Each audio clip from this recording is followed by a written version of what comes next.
Et voilà, on commence la deuxième partie. Un petit travail pour la tonicité dans les jambes. Et puis, vous allez voir, il y a des choses intéressantes à faire. Donc, on va venir dans la triple flexion. Ça peut être utile d'être contre un mur pour sentir si on est vraiment debout. Pour sentir, par exemple, si les hanches se fléchissent, si les fesses glissent le long du mur comme sur des rails.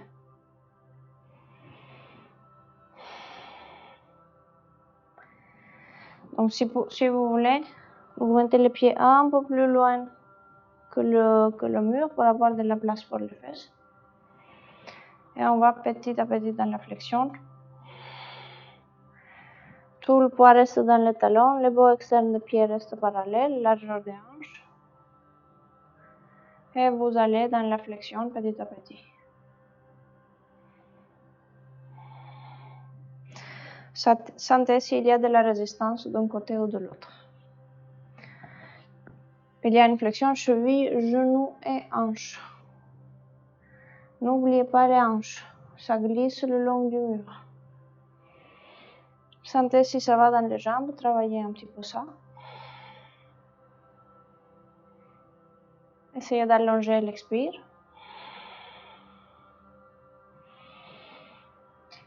Si vous voulez, on peut encore amener les paumes de main l'une contre l'autre vers le haut.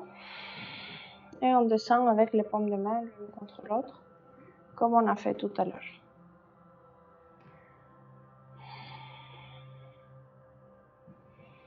Essayez de voir si ça travaille un peu dans les jambes. Restez bien dans vos talons. Sentez de quel côté ça fatigue plus. Veillez à rester sur les deux talons, pas qu'un talon.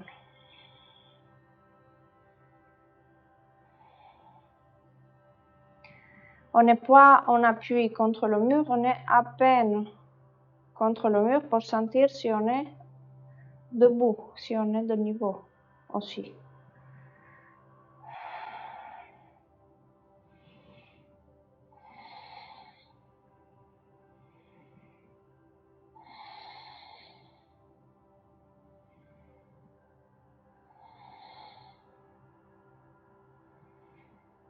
Essayez d'allonger l'expire. Essayez d'allonger le temps de la posture. Quand vous sentez que les jambes ne veulent plus rester. Il y a des petits moments où on peut encore un peu plus allonger.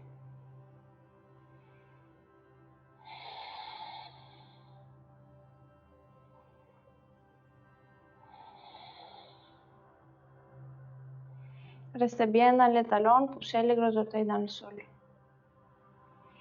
Quand vous voulez glisser le long du mur, vous remontez. Et on va repartir une deuxième fois. Donc là, je n'ai pas besoin de vous faire ça contre le mur, mais je veux vous montrer une deuxième version. Où on descend toujours sur le talon. Allongez toujours l'expire. On va amener une main dessous, une main devant, une main dessous pour croiser les coudes. Et on va attraper un pouce, par exemple, ou on va amener les paumes de main l'une contre l'autre.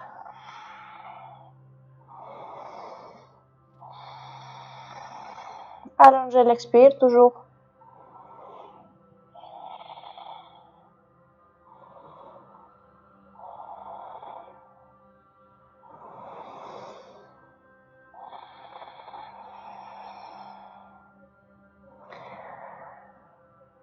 Quand vous voulez, vous relâchez les bras. Allez-y un peu de l'autre côté.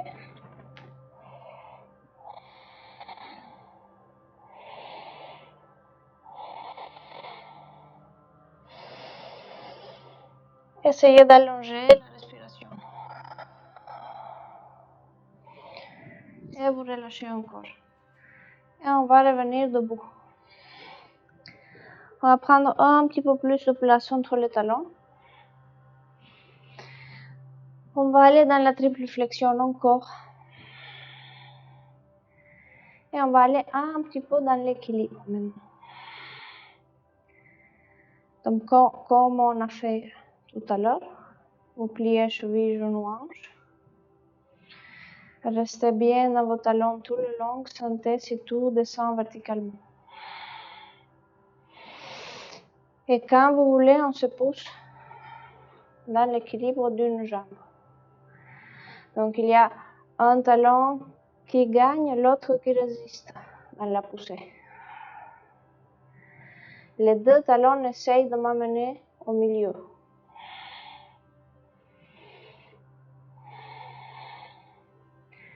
Mais il y en a un qui gagne, l'autre qui résiste. Encore, on va amener les mains l'une vers le bas, l'une en avant, l'autre en bas. Et on pousse les paumes de main l'une contre l'autre. Restez dans l'équilibre. Si vous voulez, on peut croiser aussi. Mais si vous voulez, vous pouvez rester là dans les poussées.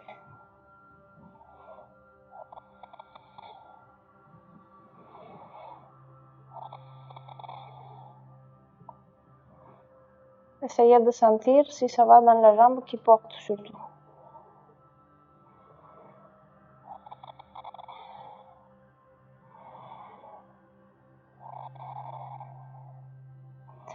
Quand vous voulez, commencez à aller vers l'autre côté.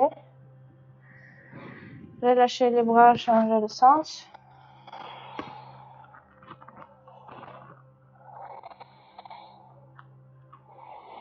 Restez bien dans le talon qui porte tout. N'amenez pas le poids à l'avant du pied, par exemple. Gardez bien le poids dans le talon.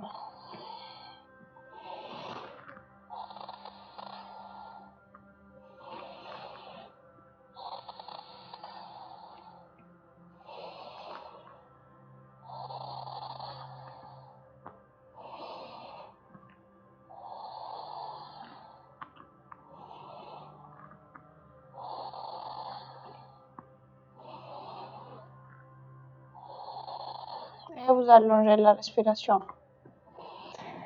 Quand vous voulez, relâchez encore les bras. Revenez encore au milieu. Et vous pouvez déplier. On va prendre une brique. Et on va faire un pas en arrière avec la brique. Donc ça peut être aller dans l'équilibre pour faire un pas en arrière et poser le genou sur la brique. Ça peut aussi être se mettre sur les genoux pour poser juste un genou sur la brique et on avance l'autre. Donc les deux, c'est possible.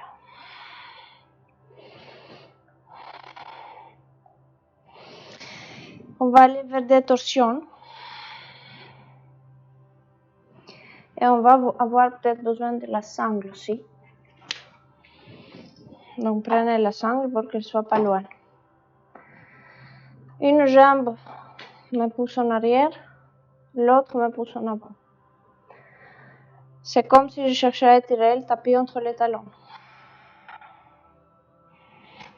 Et je vais encore amener les paumes de main vers le bas, la coupe vers le bas. Donc à la base, ce que je fais, c'est de croiser bien les doigts. Je tiens les pouces aussi. Et je descends vers le bas pour travailler la rotation interne. Donc c'est bien une coupe, qui reste une coupe. Même ici, je tiens là les pouces pour que ça reste actif dans les mains.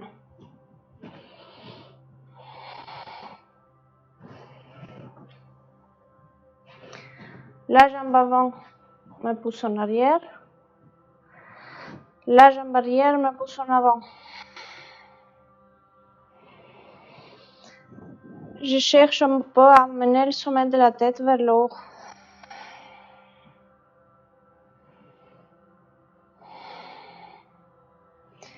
Et je vais essayer de voir s'il y a un peu d'étirement dans le quadriceps. Mais une fois que je suis là, que je sens que c'est posé entre le genou et le sommet de la tête, c'est bien genou et sommet de la tête. Je ne cherche pas à avancer mon bassin plus. Je relâche les mains. Je vais mettre ma main gauche sur le genou droit qui est devant, donc le bras opposé. L'autre main, elle va sur le sacrum. Et je commence petit à petit à aller vers la torsion. Donc je tire mon genou vers moi, le genou il tire la main.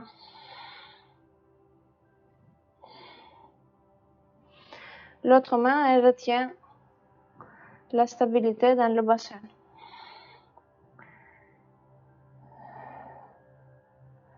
Si vous voulez, amener des expires profonds là aussi.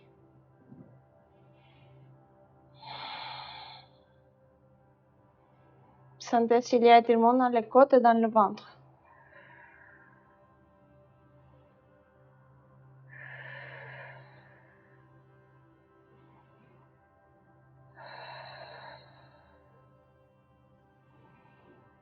Allongez l'expire, allongez l'inspire.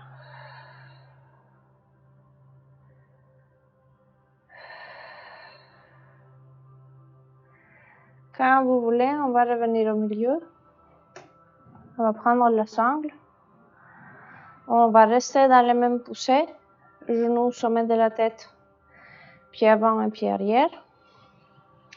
Et on va faire un quartier d'orange. On va tirer ici devant. On cherche à étirer la sangle.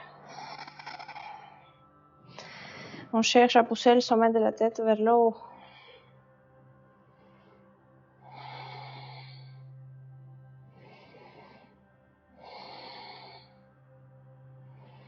Essayez de sentir s'il y a un peu d'étirement entre les épaules. Les épaules, on ne va pas les laisser devant, on va les garder un peu en arrière.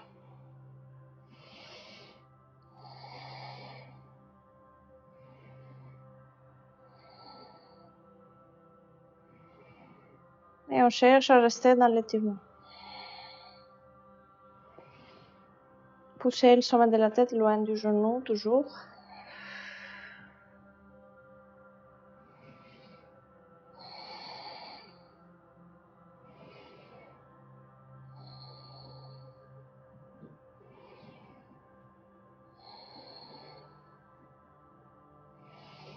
Tirez bien dans la sangle.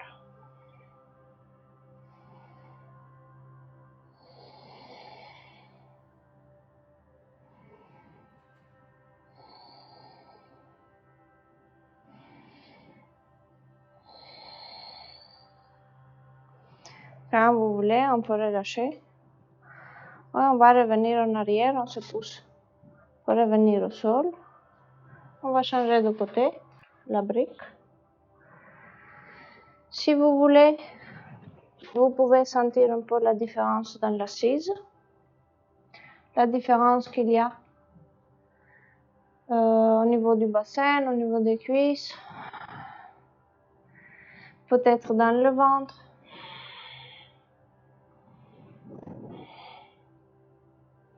Au niveau des bras, des épaules. Et quand vous voulez, vous y allez de l'autre côté. Donc vous mettez le genou sur la brique déjà. Avancez l'autre pied. On peut laisser le sangle pour nos tentes. Donc vous poussez le sommet de la tête loin du genou au sol. D'abord, on trouve l'alignement. La jambe avant cherche à me pousser en arrière, la jambe arrière fait résistance, cherche à garder le bassin là où il est. Donc la cuisse et la fesse en arrière sont contractées.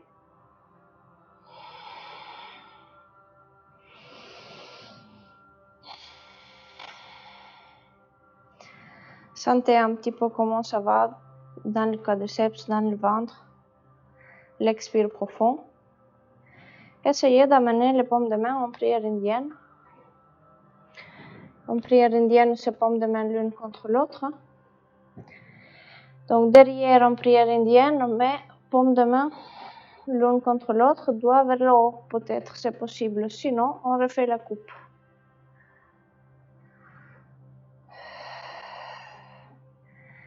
Et vous allongez l'expire.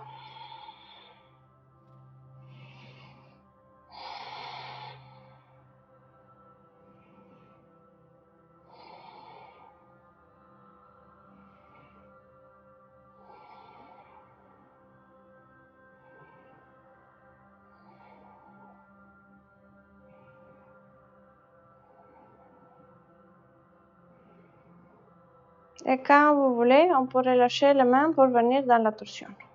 Donc maintenant c'est ma main droite qui va sur le genou gauche.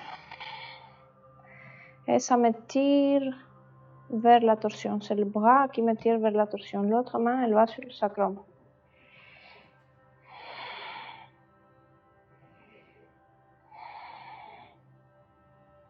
Poussez un petit peu le sommet de la tête vers le haut.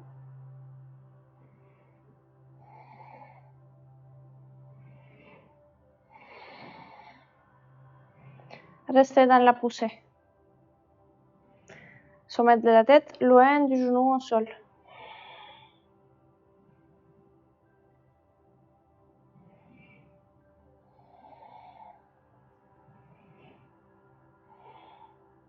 Sentez si c'est plus facile ou plus difficile de ce côté.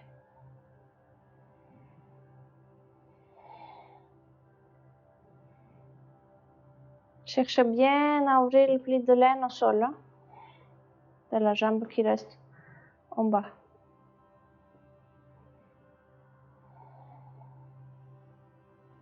Allongez l'expire, allongez l'inspire aussi.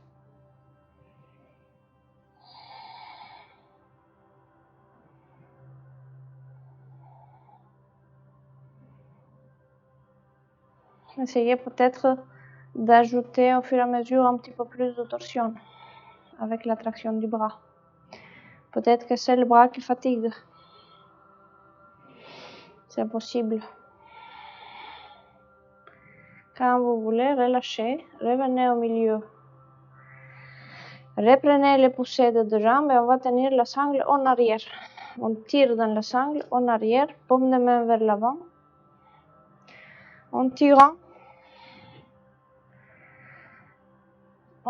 dans la sangle, les coudes ont tendance à s'approcher.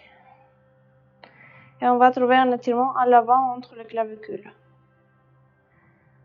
Et là encore, poussez le sommet de la tête vers le haut.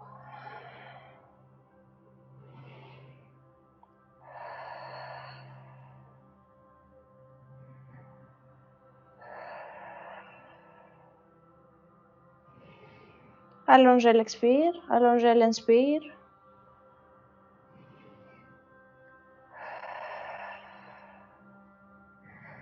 Cherchez à pousser le sommet de la tête vers le haut, loin du genou et loin des coudes.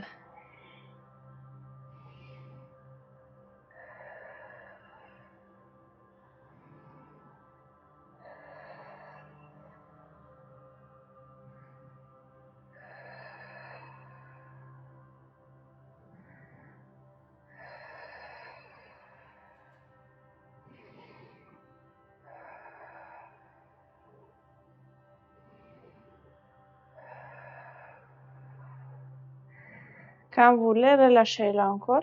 Sentez un peu comment se posent les épaules. On peut revenir un peu au sol, si vous voulez. Donc là, on n'a pas besoin de la sangle. Essayez de voir si ça va dans les jambes. On va aller dans une flexion avant,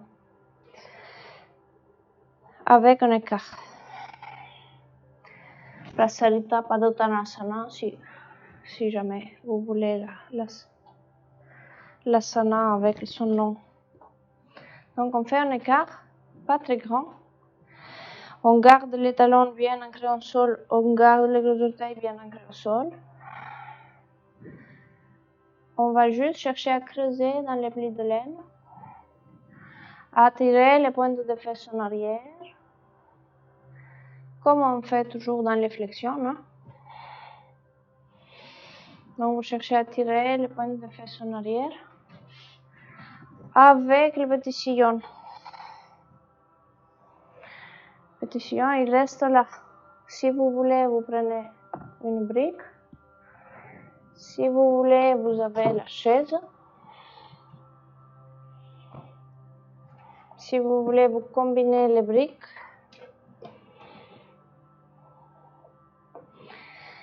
Donc, ça peut être très intéressant de se servir de tout ça. Par exemple, si je veux tirer aussi un peu les bras, je peux me servir de la chaise pour que la flexion des hanches m'amène dans l'extension des aisselles. Est-ce que vous trouvez ça? Peut-être. Hein? Donc là, on est plus dans le travail des jambes quand même. Hein? Donc, focus sur les jambes, les talons bien ancrés au sol, les gros orteils bien ancrés au sol, la poussée des talons dans le sol pour déplier les genoux active.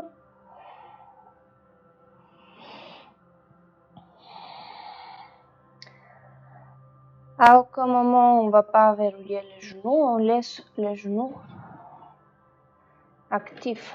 On peut, si on veut, pousser la chaise vers le bas pour travailler en tonicité à l'arrière des bras. Et on cherche à tirer les pointes de fesses en arrière. Le petit sillon, il reste toujours là. Si vous avez envie, on peut se tenir sur les briques. Si vous avez envie, ça peut être la chaise pour rester plus haut. Si vous perdez le petit sillon, par exemple, restez plus haut. Allongez l'expire, allongez l'inspire. Cherchez à vous tirer en arrière. Sentez s'il y a étirement à l'arrière des cuisses.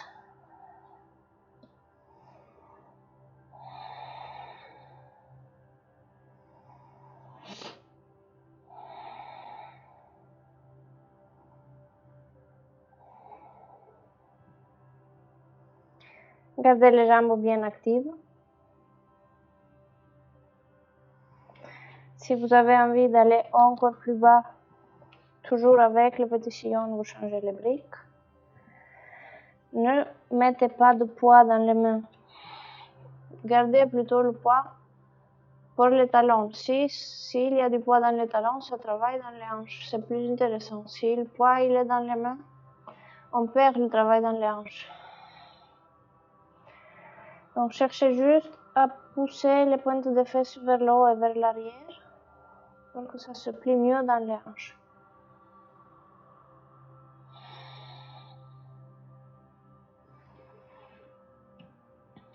Et vous essayez de sentir s'il y a un côté plus facile, un côté plus difficile. Quand vous voulez, on va revenir là encore. Servez-vous un peu des mains pour venir à l'horizontale, au moins avec le petit sillon. Et quand vous voulez, vous revenez debout, avec le travail des jambes donc. On va décaler la chaise. Et on va prendre une posture maintenant. Un peu un travail de rotation externe. Je vous montre vite fait, mais je suis sûre que pour beaucoup, il va avoir besoin d'une brique. Donc, si je monte sur mes genoux et que je sors la jambe là, je vais voir si le bassin est de niveau. Si je vois que le bassin n'est pas de niveau et que cette jambe, elle me retient en biais, je vais devoir monter le genou sur une brique pour au moins venir un peu mieux de niveau.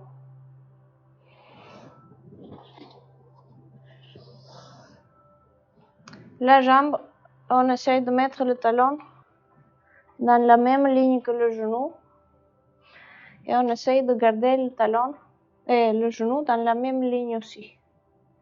Donc les deux genoux et le talon dans la même ligne. Et peut-être je déplie la jambe, peut-être je cherche tout simplement à pousser le talon dans le sol pour déplier la jambe et pour plier mieux la hanche. Et je pousse un tout petit peu mon genou en arrière avec la main. La cuisse repousse la main en avant. L'autre bras, du bas vers le haut, j'amène le bras vers le haut. Et je peux chercher, si c'est possible, si la hanche me permet, si elle arrive à se plier, à venir un petit peu plus dans l'étirement. Et de la cuisse et de l'autre jambe. Mais si ça vient déjà pas de niveau, c'est pas la peine d'essayer d'aller au-delà.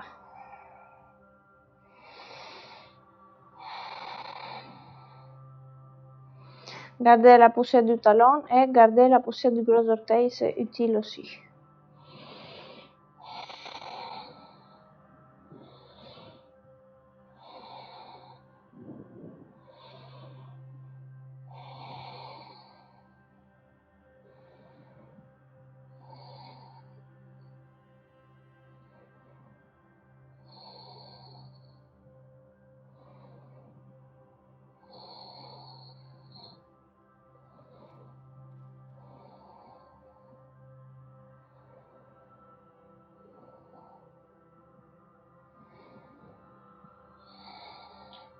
Quand vous voulez, vous relâchez, ramenez le bras, pliez le genou et vous revenez sur les deux genoux au sol.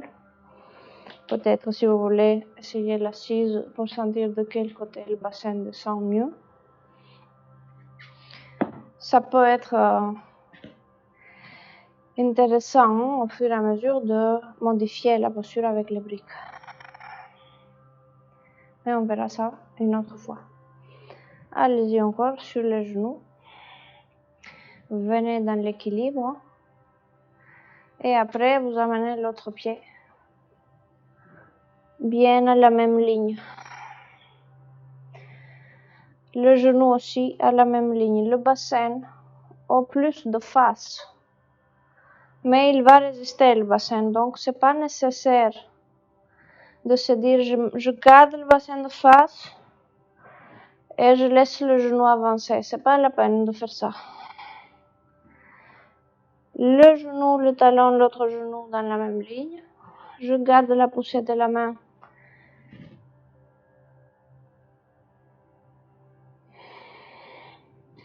Et la poussée de la main n'induit pas à juste tourner les épaules.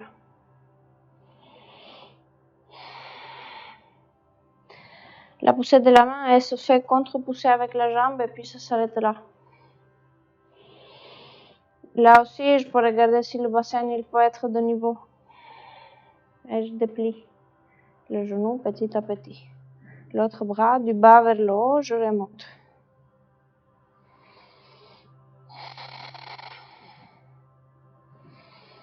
Ça pourrait être intéressant aussi, par exemple, si vous voulez, d'avoir un appui contre le talon et contre le gros orteil. Mais ça, c'est encore un autre sujet. On aurait pu travailler ça comme ça, par exemple, avec le talon qui pousse la brique loin.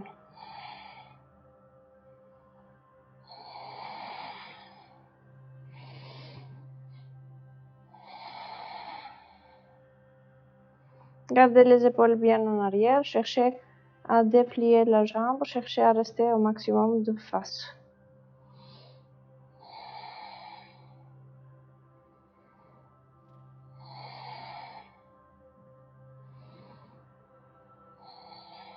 Et vous allongez l'expire.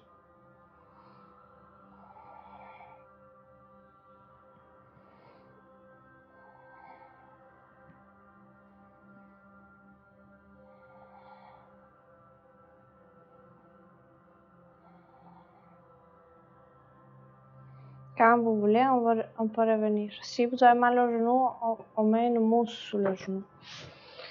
On revient au sol et vous sentez un petit peu comment ça se passe. Comment les deux jambes sont posées. si ça descend bien des deux côtés dans le bassin, s'il n'y a pas un côté qui est un peu plus haut, un côté du ventre qui est un peu plus étiré. Est-ce que vous sentez la différence ou est-ce que ça va s'équilibrer? Et on va continuer avec la troisième partie. Donc à tout à l'heure.